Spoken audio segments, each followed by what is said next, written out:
Alright, as you can see by me showing you this video picture of my cell phone, it's 11:22 a.m. on September 27, 2013. My name is Leslie Williams and I am in San Diego County, San Diego, California. This is showing you a video picture of my tent and that it's locked up. I'm a target, victim, and activist concerning the crimes of what is known as organized stalking. It's still my tent. I just pulled the black weatherization sheets over the front of it. Okay. As a result of me being a target of organized stalking, which can also be termed as gang stalking, I'm harassed along all my routes everywhere I go, including at this hiking area. I'm going to show you a landmark concerning where this hiking area is at. And that landmark being this dead tree right here, which you can clearly see. Okay. There's a trail right there. There's one of the houses up there. There's the apartment buildings across the street. GILL times 2, woman, man, code word. Okay, location. Now, over here, about 200 feet away, they set up some individuals to engage in gang stalking harassment of me, for me to hear over here. Now, over back in there is a ravine. It's just a small little ravine for when it rains and the water comes from the sidewalk down the sewer drains, and then and from the hill it comes down and goes into this ravine. The ravine goes all the way over towards that way. They're on the other side of the ravine. Okay, they've also set up an area for them, and then they cleared out some brush so they can stand or sit close by my area. And what they're doing is repeating gang stalk, gang stalker, gang stalking, gang stalk. Oh my God, that's right. In between dialogue that is threatening. They're called direct conversation methods of sensitization tactics of organized stalking, gang stalking expeditions. When they moved in over there in early December, I was hiking 50 feet away from where they're actually at. But when they started clearing the brush away to move in around December 3rd or 4th, I was preparing to go to Yucca Valley for a week. I left on December 6th to go there and came back on December 13th, and during that week when I was gone, it rained and flooded out the whole area over there. Okay, so as a result of me seeing that the water came up through here and flooded that area out because of all the bark and everything else that had been moved, it told me that if I continued to hike there and it rained again, I'd be flooded out. So I moved my area over here. Okay, now as you can see, there's a sidewalk there. What I did was set up a bunch of branches from that dead tree that I just showed you to prop it up so nobody from the sidewalk can see it, my area. Now, as far as, and I also did the same thing in reference to the front of the tent so it cannot be seen. Now, I have over 700 audio files of individuals getting along all my routes every single day for the last year and a half, repeating the words gang stalk, gang stalker, gang stalking, gang stalk. Oh my God, weird, crazy, gang stalk, gang stalking, gang stalk, gang stalker.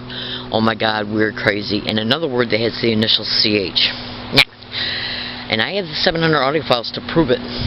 Literally. Some of those audio files are already online. You can go to YouTube and type in Learning Disabled Woman exposes evidence, or explains evidence, yeah, or shows you evidence. Just Google and YouTube and you'll find it in reference to what I just stated. And they're having the same individuals do the same thing over there. Now when you go to YouTube and type in gang stalking bullying on steroids, you'll see an individual being covered on the news in Santa Cruz, California, which is right up the road from San Diego County. Him stating that he's gang stalked and harassed everywhere he goes, including at his home. Okay? And if you research gang stalking in reference to how they'll rent apartments adjacent to a target, they'll gang stalk them to motel rooms, businesses. Do you honestly think they won't gang stalk them to a hiking area? The whole goal, in part, is to motivate a target to move based on threats that are overtly said concerning a target for a target to hear. And if the threats don't work, like, see, they're also getting individuals to get up on that sidewalk to ride their bikes by and say gang stalker. And then periodically when they do that, they'll also say, why don't you come and steal our stuff? Twice at UCSD, when I was changing the batteries in my tape recorder on 2 separate occasions, they had students walk by me and say, gang stalker, why don't you go and steal our stuff? Now you can go to YouTube and type in Learning Disabled Woman Catches Gang Stalker Admitting Sent to Harass. Look at what those 3 teenagers admitted to, then look in the description of that YouTube video.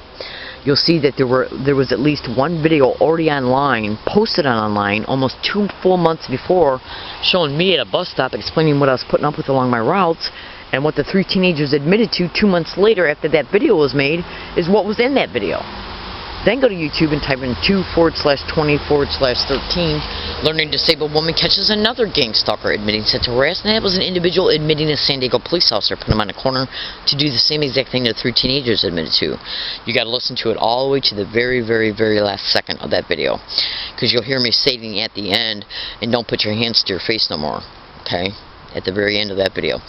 Now, I already know these freaks are involved in the organized stalking and gang stalking of me, and I had to put up them black weatherization sheets there, because this literally happened, and I got the audio files to prove it. They literally had the audacity to try and put some of them from the original hiking area that they're at, and they came over towards there on the other side of this creek, which is down here. Okay, see these black weatherization sheets?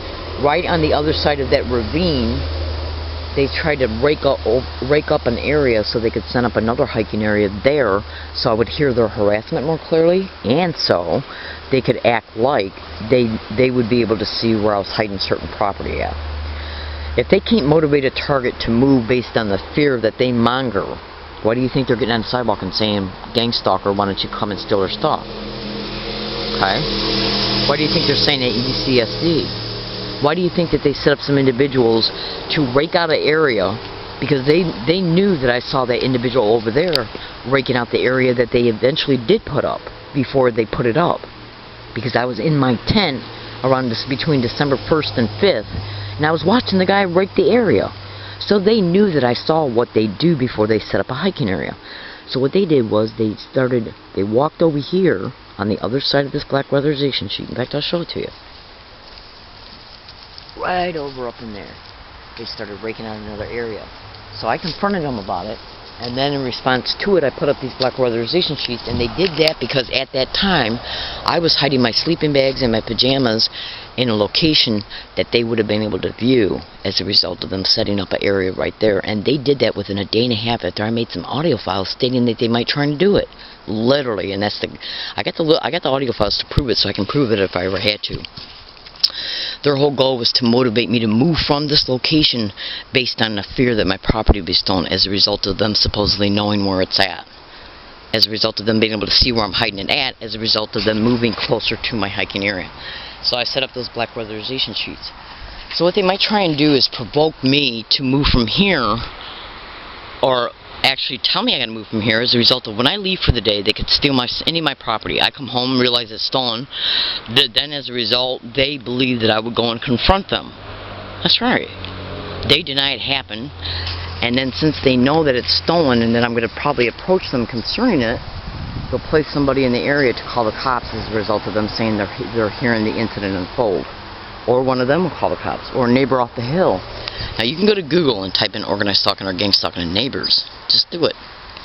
They're called street theaters and gang stalking, where they will stage an event, stage a motivation to make the target call the police. The police come out and say, "Well, Leslie, I can't prove he stole it. He's denying he stole it. And what are you doing here anyways, Leslie? You gotta move." That was the reason why they were trying to motivate me to move in reference to the anchored threats of my property being stolen. When they've seen that didn't work, they'll eventually try to steal it. That's right. To provoke me to go over there, an incident will create. They'll then stage an individual to be in the area who will claim they heard the incident and call the police. It's called tag teaming street theaters and gang stalking, where they will not only stage an event or a motivation for an event to occur, they will also stage the witnesses. They did the same exact thing at UCSD, to a T. Now, I'm in San Diego, California. I'm a good woman. I'm not involved in any illegal or criminal activity. I'm a human trafficking target. I'm here today to tell you, fellow American citizens, the San Diego police are directly involved in it. Flat out, you would not believe the evidence I got. I'm going to go. I'm in San Diego, California. They just believe that all they got to do is do this, use their power positions in the community to protect it, okay, and then it just continues as a result. And they use these covert methods and tactics to try to make it appear that what's happening to a target is happening through normal appearing means. While the target ends up having to live into the effects of what happened, like not only having the property stolen, but having to move. That's right, because of the staged event and the players in it. They're called street theaters and gang stalking. And I'm predicting it now on this date. If I ever come home from here, you see when I'm leaving for the day to go to where I gotta go, and I come home and a trespass notice is put on this tent, they do got the power positions that connect with property owners as well. And they got to make it appear that everything that's happening to a target is happening for normal appearing means. That's right. I know exactly what I'm talking about. I have been a victim of this crime for 12 years every day. There's targeted individuals that are online that have been targets of this crime for 30 years. That's right. So we're going to see. And I'm here today to tell you I got the audio files to prove gang stalking is being said constantly and repetitively in certain ways along every single one of my routes, including at this hiking area. That's right. But the individuals that are soliciting them to do this have a power position in the community. They're connected to judges, lawyers, doctors, police officers, firefighters, social services workers, even social security workers. It's organized crime in the system. It's using their employment descriptions to not only expedite the crimes, but to protect them as well. And they just use skanks and these schemes to motivate a target to break them down, moving from place, causing a target to have to move from place to place to place to place, wearing them out financially as a result of the financial cost of moving, wearing them out emotionally, psychologically because of the harassment they experience every day, that they're reminded about every day. That's why they get along all my routes and say gang stalking along all my routes, to remind me that I'm a victim of the crime. And the little skinked out freaks that they put 200 feet away, you better believe they're involved in this shit.